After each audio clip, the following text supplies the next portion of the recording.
कि मित्तल साहब, विश्वास होता है तभी भीतर का विष समाप्त होता है और विश्वनाथ प्राप्त होता है।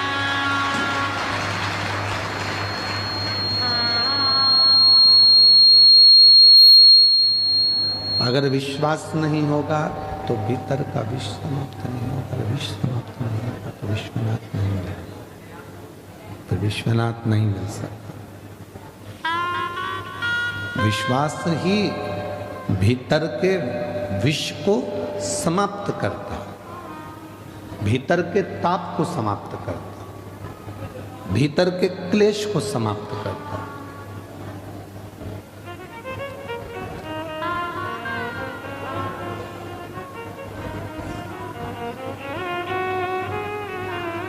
एक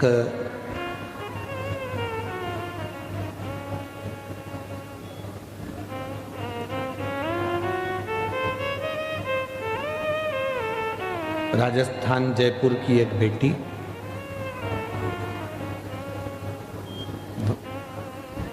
वनीता करके उसका नाम है।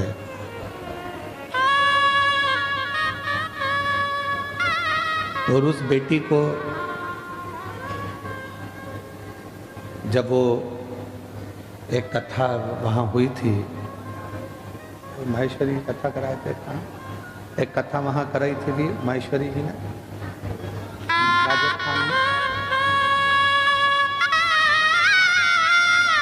तो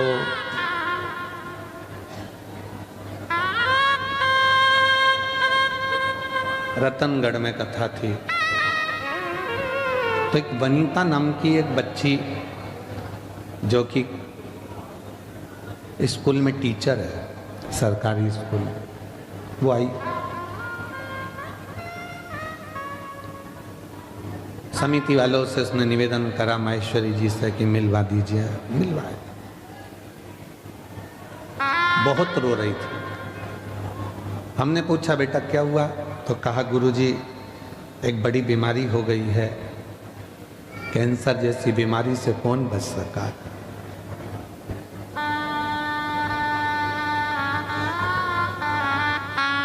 हमने कहा कौन से स्टेज की है, तो कहा 4th स्टेज। बच्चे, तो कहा अभी 1.5 साल का लड़का है। हमने कहा ठीक है।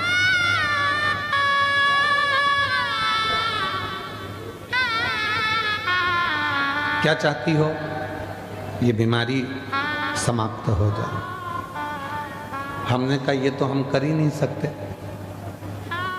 डॉक्टर के पास जाओ, दवाइयाँ लो, इलाज कराओ। कीमो बोले कीमो कराओ, थेरेपी का बोले थेरेपी कराओ। आप कुछ नहीं करोगे। हमने कहा नहीं, हम डॉक्टर थोड़ी ना जो हम कुछ करेंगे। तो फिर कोई उपाय बता दो। हमने कहा एक उपाय है, आज कथा के पंडाल में तुम ये छोड़कर चली जाना कि तुम्हें कैंसर की बीमारी है, और आज से जिंदगी ऐसी जीना कि मुझे कोई बीमारी है ही नहीं। खुश होकर माइंड में से निकाल दे कि कोई बीमारी है। बच्चे के साथ खुश रहे, पति के साथ खुश रहे, परिवार में खुश रहे, स्कूल में ज़्यादा समय निकालो, अपना पूरी एजुकेशन पढ़ाई जो करते हो कराओ, खूब एंजॉय का जीवन जियो, खूब एंजॉय।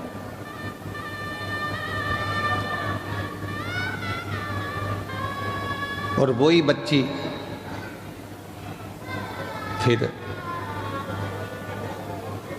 हमारे एक जजमान के यहाँ कथा थी, तो वहाँ पर हम जब गए, वो कहाँ कथा थी, जयपुर में, तो अग्रवाल जी के यहाँ हमारा ठहरना हुआ था। फिर वहाँ वो मिलने, हमने पूछा क्या हुआ, 4th स्टेज का कैंसर था। कहा गुरुजी सारी रिपोर्ट नील आ गई। मैं ठीक हूँ।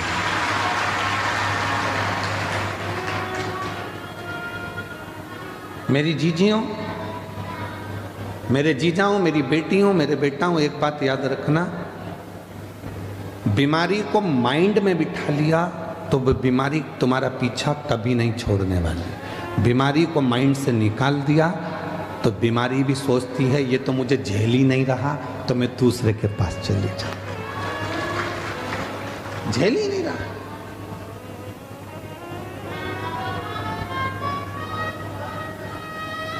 हो सकता है हमारी बात का लोगों को बुरा लग जाए, पर बोलो तो हम कह देते हैं, बोलो तो हम बोल दें। हो सकता है हमारी बात का लोगों को बुरा लग जाए, पर उसका उत्तर पूरा बड़ौदा और गुजरात देना। अगर कोई प्रश्न करे तो दे दोगे? बीमारी और गर्लफ्रेंड एक जैसी होती है।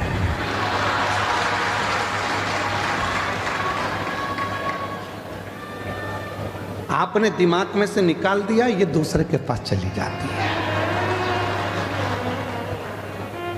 बोलो सही है कि गलत है? दिमाग में से निकाला, चलिए।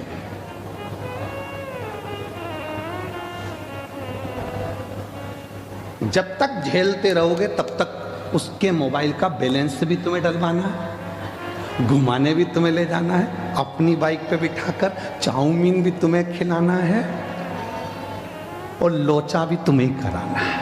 लोचा भी तुम्हें अब।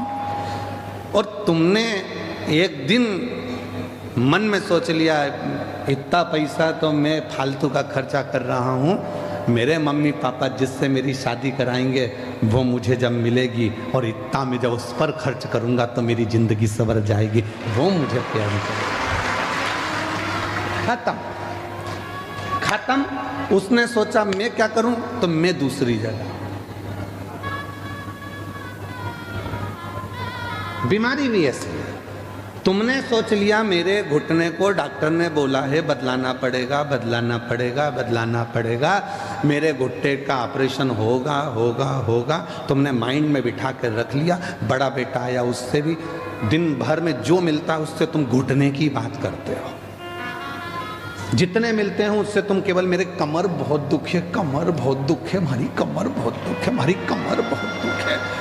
बस जो मिले वो कमर ही कमर तुम्हारी बुद्धि में चलती रहती है। बहू के पास बैठोगी तो भी वही बात है, बेटी के पास बैठोगी तो भी वही बात, मोबाइल पे बहन से बात करोगी वो भी वही बात। जो बीमारी ने तुमको घेरा है तुम उस बीमारी से बाहर ही नहीं निकल रहे हो, क्योंकि तुम्हारी माइंड उस बीमारी में फंस चुका है। जिस दिन तुमने सोच लिया कि आज मैंने बड़ौदा की कथा सुनी है, बीमारी को आज यहीं पटक कर जा रही है और गारंटी है 3 महीने में मेरा रिजल्ट अच्छा है। उसका प्रमाण ये लाखों भक्त, एक पत्र आज भी आया है, उसमें भी यही बात लिखी। देखो,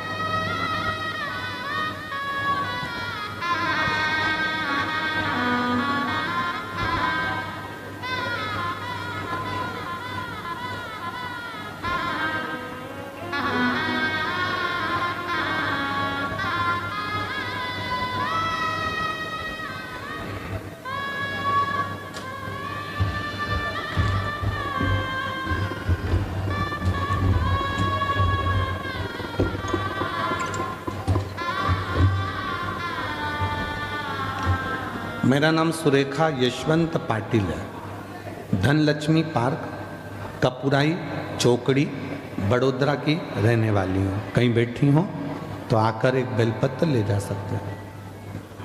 मैं क्या वर्णन करूं मेरे महादेव गुरुजी। एक लोटा जल सारी समस्या का हल।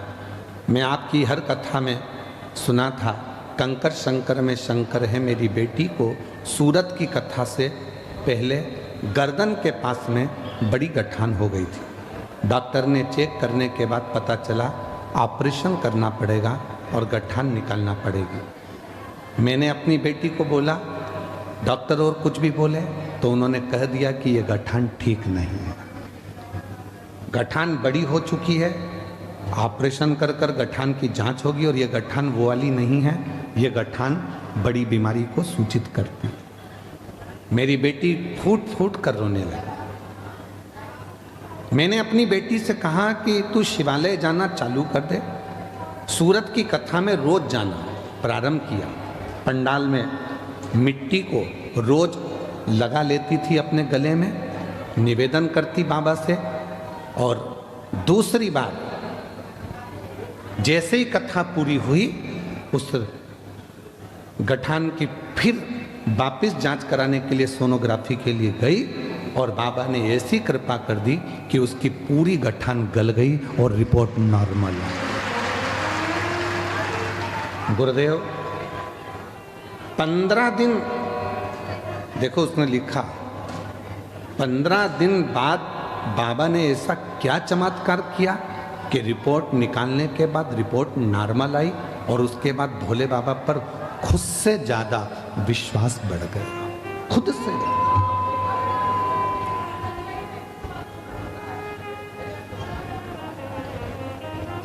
एक विश्वास, एक पत्र और है।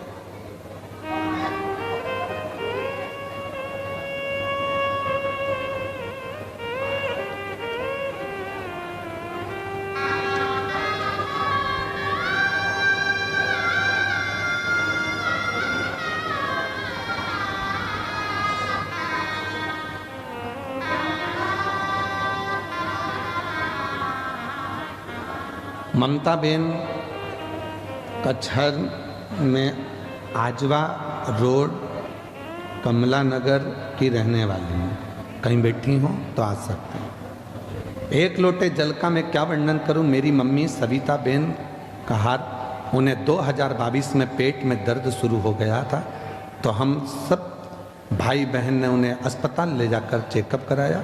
उन्हें चेकअप के बाद पता चला कि उनके पेट का कैंसर है, पेट का कैंसर है। और हम ये सुनकर डर गए थे।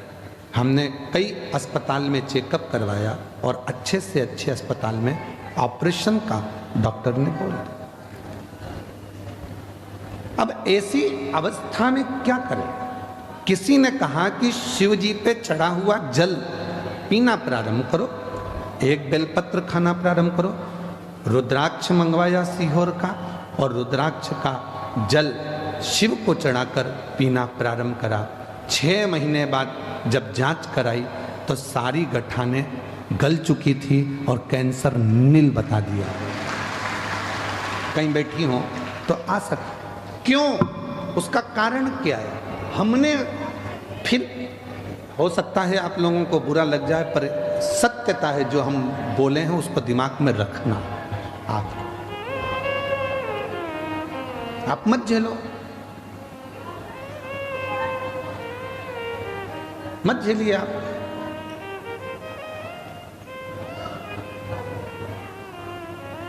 चलो जाने तो अब ये बात भी जाने तो, आप तो छोटी सी बात पे आप, कोई व्यक्ति आपको बार बार आपके पास में आ रहा है और आपने उसको झेलना बंद कर दिया तो वो दूसरी जगह चले जाए। मत झेलो बीमारी को। जब तक तुमने झेल कर रखा है, दिमाग में बना कर रखा है, वो बीमारी तुमको घेर कर रखेगी। और जिस दिन तुमने बीमारी को अपने दिल और दिमाग से निकाल दिया कि मैं एकदम ठीक हूँ, आई एम फाइन, मुझे कोई मतलब, मैं स्वस्थ। फोन कर कर बहन पूछेगी क्यों तेरे पाँव का दर्द कैसा है। तू बोल रही थी घुटने का ऑपरेशन। अरे काय का ऑपरेशन, भोलेनाथ जी को लोटा भर के जल चढ़ाती हूँ, पी जाती हूँ, बाबा ने मेरे को ठीक कर दिया। तुमने अपने मुख से कहना प्रारंभ कर दिया मैं ठीक हो गई, मैं ठीक हो गई, मैं ठीक हो गई, तो 24 घंटे में से एक क्षण के लिए सरस्वती हमारे मुख से निकलती है और तुम्हारी वाणी सिद्ध हो जाएगी और तुम ठीक हो जाओगे। और तुम दिन भर रोते रहोगे, भगवान सारा दुख तूने मुझे ही दे दिया, भगवान सारा दुख मुझे ही दे दिया। दिन भर यही बात के लिए रोगे तो भगवान भी कहेंगे और बच्चा कुचा किसी का दुख हो तो इसी को दे दो। तो कचरे का डिब्बा दिखता है तो कचरा डालने की याद आती है। बोलो बोलो, ईमानदारी से बोलो, जरा सही बोलो। जहां कचरे का डब्बा दिखेगा वहां। और तुम देखो रोड के किनारे अगर तुम किसी ऑफिस में जा रहे हो तो लोग जहां थूक देते हैं ना, तो उसको देखकर तुम्हें भी थूकने की याद आती है। बोलो बोलो, सही है कि गलत है। उसी तरह सारा दुख तुमने अपने ऊपर, भगवान तूने मुझे दुख दे दिया, भगवान सारा दुख मुझे ही दे दिया, भगवान इतनी परेशान। तो भगवान कहेंगे जब सब यहीं थूक के जा रहा है तो अपन और कचरा इतना पड़ा है तो और पटक दो, उसमें क्या दिक्कत लग रहा है। पर तुमने उस कचरे को साफ कर दिया, थूकों को साफ कर दिया, फिर किसी की हिम्मत नहीं है कि वहां कोई कचरा डाल दे, क्योंकि वहां कचरे का डब्बा है ही नहीं, तो कचरा क्या खाते देगा। जब है ही नहीं तो फिर क्या लगेगा।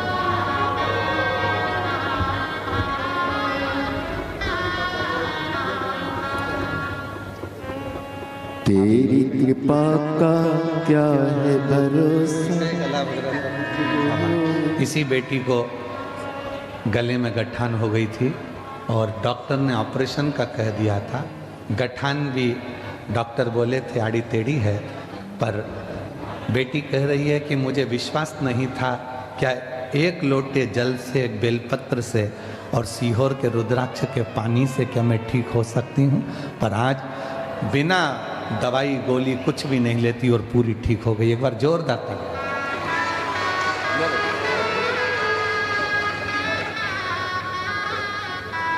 जिस पर भी हो गई तेरी कृपा करुणा, भव पार हुआ, भव पार हुआ। ये बेटा कह रहा है कि मेरे पापा आप पर भरोसा नहीं करते थे, किसी मंदिर में नहीं जाते थे, गाड़ी के ड्राइवर हैं, ड्राइव करते हैं। क्योंकि बेटी को इतनी तकलीफ हो गई थी तो पिता का विश्वास भी खत्म हो गया। जब पहली बार सीहोर गए बेटी को लेकर तो वहाँ बोल कर आए थे, अगर तू सच्चा है तो मैं कंकर लेकर जा रहा हूँ, मेरी बेटी ठीक हो जाए, तुझे मानूंगा। बेटा बता रहा है अब अगर सवारी को भी लेकर जाते हैं तो कथा होती है 1 बजे से 3 बजे तक या 4 बजे तक, तो उस कथा को गाड़ी को साइड लगाकर यात्री को भी सुनाते हैं और खुद भी सुनते हैं, तब गाड़ी को आगे बढ़ाते हैं। विश्वास छोड़ो।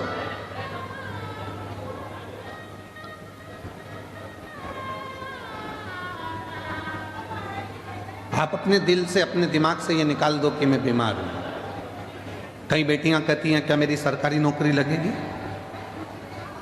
हम उनसे पूछते हैं तुम सरकारी नौकरी करोगे? हाँ। लगेगी? हाँ। कोई उपाय? तो हम बेटियों से, बेटाओं से कहते हैं अगर सरकारी नौकरी चाहते हो, तुम कहते हो कि कोई उपाय, उसका एक ही उपाय है, अपनी मेहनत को 4 गुना बढ़ा लो, रात दिन एक कर दो, परिश्रम खूब करो, और आखिरी में जिस दिन कंपटीशन एग्जाम में बैठो, एक बेलपत्री पर शहद लगाकर शंकर को चढ़ाकर चले जाओ, फिर वो कार्य बाबा संभाल। मेहनत करो, परिश्रम करो। अब हम मेहनत भी नहीं करें, परिश्रम भी नहीं करें और सोचे कि सीहोर वाले बाबा जी ने कहा है तो मेरा जॉब लग जाएगा, नौकरी लग जाएगी, नहीं लगे।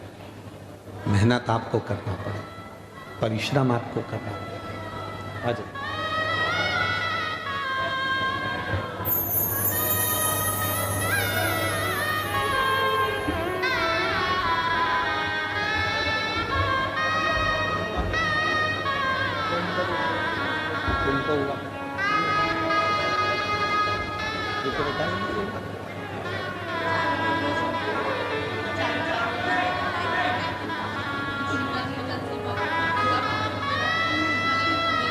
यही माँ है जिनको डॉक्टर ने कैंसर बता दिया था और चारों बेटियां माँ को लेकर सीहोर पहुंच गई। कंकर शंकर पूजन करके रुद्राक्ष लेकर आ गई। जांच भी कराती रही, दवाई भी कराती रही, जो जो डॉक्टर बोला सब कराया, और आखिरी में हिम्मत करी तो पूरी रिपोर्ट नील आ गई और सारी गठाने गल गई। रोते नहीं आप, आंसू पोछो, पहले आंसू पोछो, अच्छे खुश होकर जाओ। इतनी अच्छी आपकी बेटियां हैं, आपको संभाल ली, और क्या चाहिए? बस शिव जो जैसी भावना लाया वो वैसा ही फल पाया, नहीं खाली उसे लौटाया वो मन ही मन हर्षाया, कर दिया माला माल काशी वाले ने, लुटा दिया भंडार काशी वाले ने, लुटा दिया भंडार काशी वाले ने, कर दिया माला माल काशी वाले ने। जिस विचार को तुम्हारी चित्त वृत्ति में तुम लेकर आओगे, तुम वैसे हो। सोच लिया कि सरकारी नौकरी करना है, मिलेगी, मेहनत करना पड़ेगी, परिश्रम करना पड़ेगा।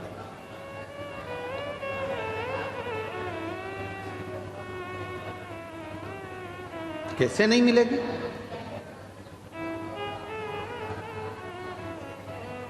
सूरत की कथा में एक बात कही थी कि दुनिया में कोई ऐसा सिंहासन नहीं है और कोई ऐसी कुर्सी नहीं है जिस पे तुम नहीं बैठ सकते। अगर अंदर विश्वास है, भरोसा है, मेहनत है, परिश्रम है, तो तुम बैठो। कई लोग कहते हैं गुरुजी हमको आशीर्वाद दो, अगली बार हम कथा कराएं, हम जजमान बनकर खुद कथा कराएं। हम उनको आशीर्वाद की जगह ये कहते हैं कि विश्वास पक्का रखना, मेहनत 4 गुनी करना, तो अगली कथा तुम कराओगे।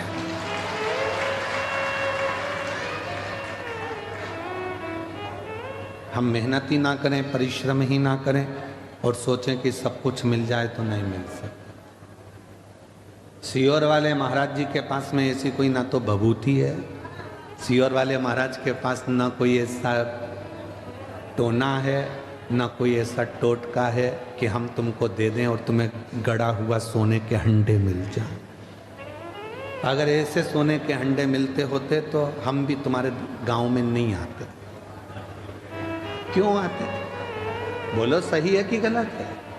मेहनत करना है, परिश्रम करना है, और वो मेहनत, वो परिश्रम एक दिन तुम्हें उन्नति की उस सीढ़ी पर लेकर जाएगा जिस पर तुमने कभी सोचा ही नहीं था तुम्हें पड़ा।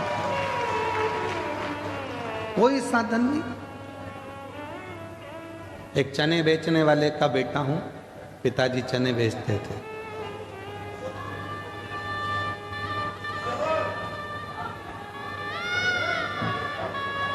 जब हमारे पिताजी चने का ठेला लगाते थे, उनकी आंख में मोतियाबिंद हो गया था।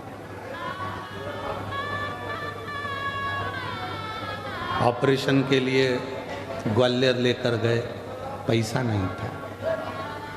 चने के ठेले को हम धकाते, बेचते, जो इकट्ठा होता वो रखते और पिताजी का ऑपरेशन कराते। माँ के पाँव में जो चांदी की पाँव की पायल थी वो भी बेच दी गई। माँ के पास में अगर कोई थोड़ी बहुत रकम थी वो भी निकाल कर बेच दी गई और पिताजी का आँख का ऑपरेशन करा। उस समय की बात है। हिम्मत नहीं आ रही। दोस्तों की किताब लेकर पढ़ाई करी, उनके कपड़े पहनकर स्कूल और कॉलेज चले गए। दूसरे का शादी का मंडप लगा था, उसी मंडप में अपनी बहन की शादी करी, क्योंकि मंडप का पैसा भी नहीं था। हिम्मत नहीं हारी। और आज हिम्मत नहीं हारी, इसीलिए आप लोगों से कहते हैं किसी ने साथ नहीं दिया। जो इतना इतना डोंडी पीटते हैं, परिवार इतना बड़ा है, कुटुंब इतना बड़ा है, रिश्ते इतने सारे हैं, कोई साथ नहीं देता। व्यर्थ की बात है। अकेले पैदा हुए हो, अकेले परिश्रम करना है और अकेले ही सिंहासन पर बैठना, कोई दूसरा नहीं आएगा। तुम किसको अपना दुखड़ा सुनाते हो? थोड़ा सा घर में तकलीफ हुई तो बहन को फोन कर दिया, भांजी को फोन कर दिया, बेटी को फोन कर दिया, उसको फोन कर दिया। नहीं नहीं, तुम्हारा दुखड़ा कोई नहीं मिटा सकता।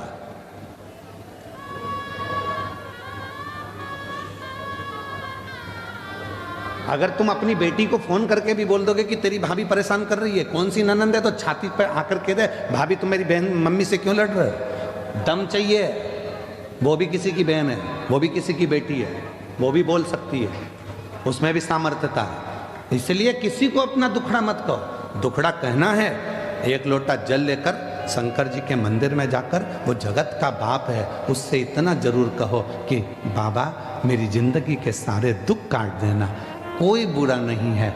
हो सकता है मेरी किस्मत में पूर्व में कोई कर्म भोगने का रह गया था, वो आज भोग रही हूँ, पर बाबा तू तो कर्म के लेख को भी मिटा सकता है, तो मेरे लेख को भी मिटा देना और मुझे अच्छा कर दे। उसको कहो ना, किसको कह रही। भाई आया तो उसको कह दिया, बहन आई तो उसको कह दिया, रिश्तेदार आए तो उनको कह दिया। क्या कर लेंगे रिश्तेदार? शादी में सब खा पी के चले जाते हैं, 500 रुपए की एक प्लेट निपटा के, दूसरी बार कोई नहीं आता। तुम्हारे घर में क्या हो रहा है उनको कोई मतलब नहीं।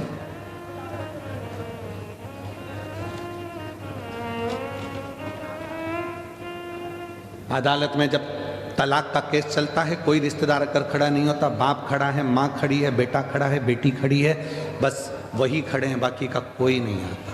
कौन आएगा?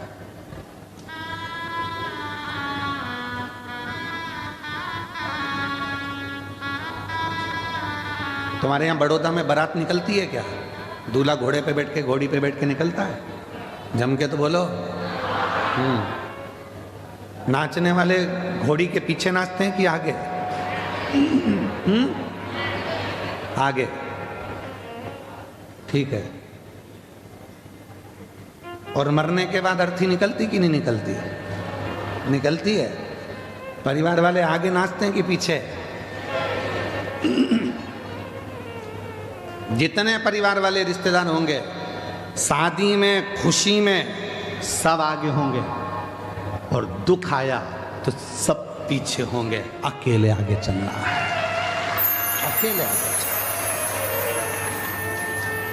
खुशी है तुम्हारे यहां, धन है तुम्हारे पास में, बहुत खुशियां हैं, सारे रिश्तेदार आगे आगे नाचेंगे। मैं रसगुल्ला ला दूं, मैं जलेबी ला दूं, मैं ये ला दूं, मैं वो ला दूं, मैं ये कर दूं, कपड़े पहना दूं, चेन पहना दूं, अंगूठी पहना दूं। सारे रिश्तेदार आगे आगे आगे आगे आगे आगे। खुशी है तो, और दुख आया सब पीछे। बात करते करते जा रहे, कितना अच्छा था, निपट गया।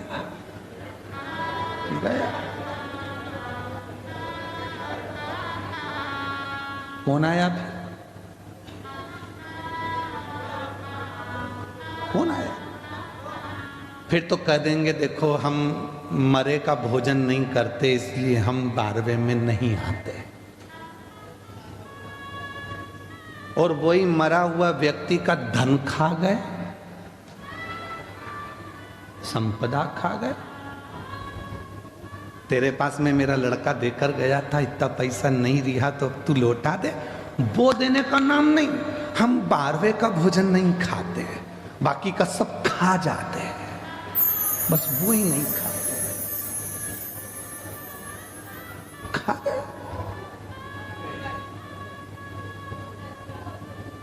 लोग कहते हैं सीवर वाला बाबा बहुत आड़ा टेढ़ा कथा बाजता है, तो उसमें दिक्कत क्या? मत सुनो, उसमें क्या प्रॉब्लम?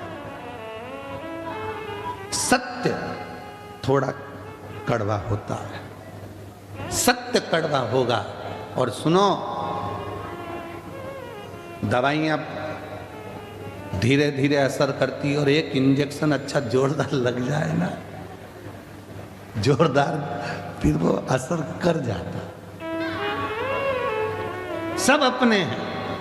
मेरा परिवार इतना बड़ा, मेरे रिश्ते इतने बड़े, मेरे नाते इतने बड़े, मेरे कुटुंब इतने बड़े, मेरे, पर याद रखना अकेले ही चलना है, कोई दूसरा।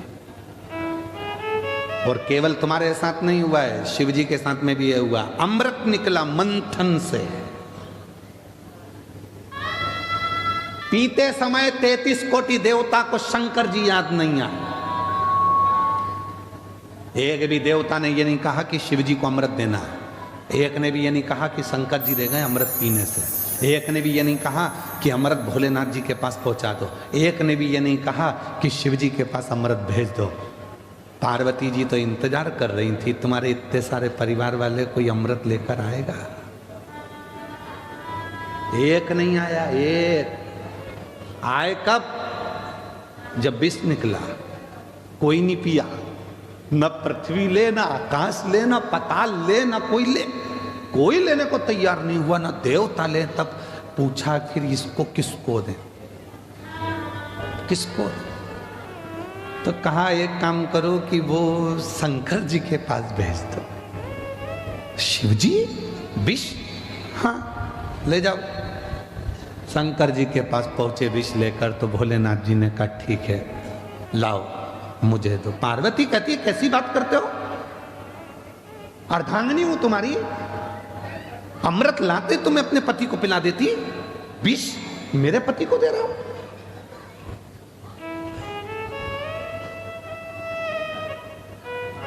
पार्वती जी सामने खड़ी हो गई, मेरा पति विष नहीं पिएगा,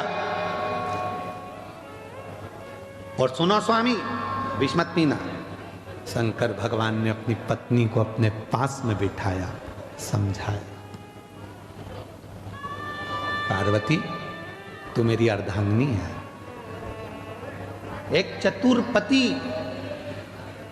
जब परिवार के लोग धोखा करते हैं, पत्नी अंदर से कछोटती है, इतना सबके लिए करा, उसके बाद भी तुम्हारी जिंदगी में दुख ही लिखा। तब भी चतुर पति अपनी पत्नी के कंधे पर हाथ रखकर समझाता है, तुझे तेरे पति पर विश्वास नहीं है क्या? ऐसे बंगले गाड़ी अगर ले भी जाएंगे तो अपने पति पर भरोसा रखना, 4 फैक्ट्रियां और खोल दूंगा, उतना बल है अगर तेरा साथ मेरे साथ है। अगर तेरा साथ मेरे साथ है तो 4 फैक्ट्रियां, 4 दुकान और खोल दूं। बच्चों का क्या होगा तो उसकी चिंता मत कर। मैं जब आया था बड़ौदा में तो मेरे पास भी कुछ नहीं था, उसी ने तो मुझे दिया है। अगर ये खा भी लेंगे तो मेरे ललाट पर लिखा हुआ कोई नहीं लेकर जाएगा, वापिस जोड़कर आगे बढ़ जाऊंगा, जाने दो। शिव जी ने धर्म पत्नी के कंधे पर हाथ रखा, मां जगत जननी पार्वती के कंधे पर हाथ रखकर शिव जी कहते हैं, पार्वती तू कह रही है कि विष नहीं पीना? पार्वती मालूम है तुझको, तू जगत जननी है, जगत जननी है, और मैं देवों में देव महादेव हूं। अगर कल की ठंडी रोटी बहुएं नहीं खाती, मां रसोई घर में देखकर आती है कि रोटी कितनी बची है, और आते से जब बहू गरम गरम खाना अपनी माँ के लिए लेके आती है, सास के लिए, तो माँ रोटी निकाल कर दे देती है, बेटा मुझे ठंडी अच्छी लगती है। क्या माँ को ठंडी रोटी अच्छी लगती है? नहीं, सब गरम खा रहे हैं तो सास को भी गरम रोटी अच्छी लगती है, पर उसको मालूम है टिफिन में रखी है, बाद में फिका जाएगी, कहीं बाहर जाएगी, कोई को देना पड़ेगी, उससे अच्छा है ठंडी रोटी मैं खा लूं। वो खा जाती है। तो तू तो मां है पार्वती, तू जगत जननी है पार्वती, और तू कह रही है कि मैं विष ना पीऊं। शिव जी ने जब अपनी धर्म पत्नी को समझाया, मौन हो गई मेरी मां जगत जननी, मौन हो गई। आंख से आंसू बह रहे थे मां के। शिव जी बोलते हैं, एक बात बोलूं पार्वती? बोलो। तेरे बिना तो मैं विष भी नहीं पी सकता, तेरे बिना तो मैं विष भी नहीं पी सकता।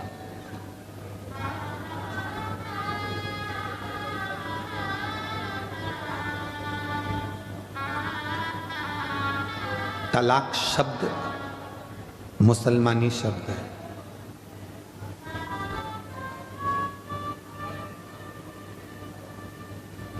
मुसलमान जितने भी पति पत्नी के विच्छेद कराने वाले जो शब्द हैं, ये सब दूसरों के हैं।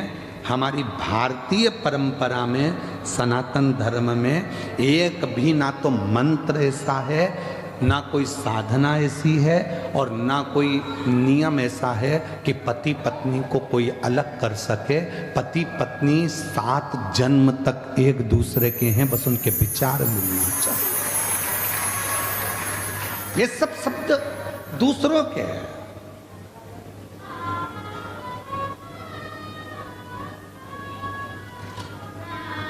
ये सारे शब्द दूसरों के।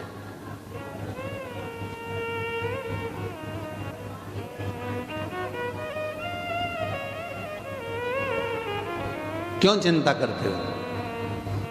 तू बोल, मैं तेरे बिना तो विष भी नहीं पी सकता पार्वती, तू बोलेगी तो मैं विष पीऊंगा। ठीक है। पार्वती जी ने कहा, गणेश जी, कार्तिकेय, अशोक सुंदरी, जया, विषहरा, शामली बारी, दौतली देव, इन सब बच्चों को दूर कर दो, नंदी को भी दूर कर दो, तब विष पीना। इनको मालूम पड़ेगा कि हमारे पिताजी को देवताओं ने विष दे दिया था और खुद ने अमृत पी लिया था, तो इनके मन में गलत भाव आ जाए। दूर करो इनको। इनको दूर कर दिया था, सबको भेज दिया। गणेश जी चले गए, अष्टविनायक बनकर बैठ गए। कार्तिकेय गए, श्री सैलम पर जाकर बैठ गए। अशोक सुंदरी काशी में जा गई। जया, विषहरा, शामली बारी, दौतली देव हरिद्वार पहुंच गए। सब चले। नंदी बचा था। शिव जी ने कहा, नंदी, विष पीऊंगा, तुझे अच्छा नहीं लगे, तू जा।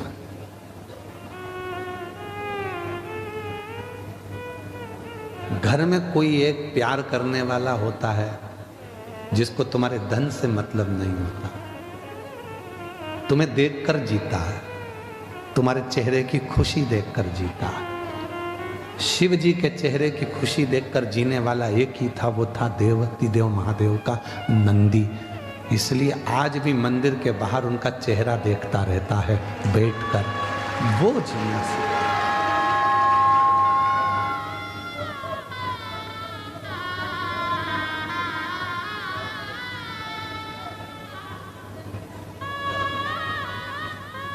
तुम्हारे चेहरे पर दुख नहीं देख सकता।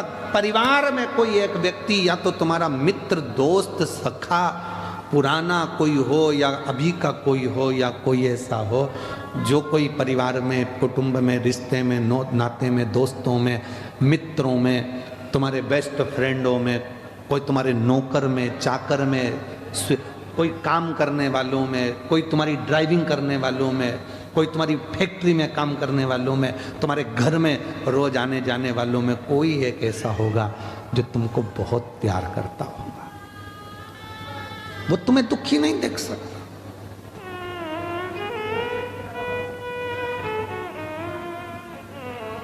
नंदी, जाओ। नंदी कहते, मैं नहीं जाऊंगा, तुम विष पियो। पार्वती जी ने पूछा, तो शिव जी का कहना नहीं मानेगा? नहीं। विष पीने के बाद हो सकता है इनको चक्कर वक्कर आ गए, गिर पड़ गए, तो मुझे लेके भगना पड़ेगा ना हॉस्पिटल। ड्राइवर का होना और गाड़ी का होना तो जरूरी है ना। शिव जी मुस्कुराकर बोले, मैं विष पीऊंगा, थोड़ा बहुत गिर गया तो। नंदी बोले, आपके पास रहकर चिंता मत करो, थोड़ा बहुत अगर विष नीचे गिर भी गया, आप चाहते हो ना किसी को नहीं मिले, मैं बैठा हूं, जो गिरेगा ये नंदी चाट जाएगा, नंदी चाटेगा, आप चिंता मत करो।